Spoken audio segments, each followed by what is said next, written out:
வணக்கம். நம்ம இந்த ஒரு மனிதருக்கு மட்டும் நன்றியுணர்வோடு இல்லை அப்படின்னா வாழ்க்கை ரொம்ப திசை மாறி போயிடும். கிராட்டிடியூட் சேலஞ்ச் டே 20. ஒரு மனிதன் இருந்தான். அவன் மாதுன்னு தன்னோட வாழ்க்கையை அவனே அழிச்சுக்கிட்டான். இதை பார்த்து பதறி போன அவங்க அம்மா அவனை கூட்டிட்டு ஒரு குரு கிட்ட போனாங்க.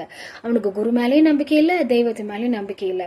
குருவை பார்த்து, நீ என்ன அவ்வளோ பெரிய ஆளா, நீ என்ன ரொம்ப பெருசா படிச்சிட்டியா, என் பிரச்சனைக்கெல்லாம் நீ ஒரு முற்றுப்புள்ளி வச்சிடுவியா, என் வாழ்க்கையை அடுத்த நிலைக்கு நீ எடுத்துட்டு போவியா அப்படின்லாம் அந்த குருவை பார்த்து கேள்வி கேட்டான். அப்ப அந்த குரு ஒரே ஒரு கேள்விதான் கேட்டாரு. இந்த கேள்வியெல்லாம் நீ மாது கிட்ட கேட்டிருந்த அப்படின்னா என்கிட்ட வர வேண்டிய சூழ்நிலையே இருக்காதே. என்ன பார்த்தோன்னு நீ இவ்வளோ கேள்வி கேட்கற அப்படின்னா உன் மனம் தெளிவடையுதுன்னு தானே அர்த்தம். அப்போ நான் தெளிவு எங்கேயோ கொடுக்குறேன் அப்படின்னு தானே அர்த்தம்.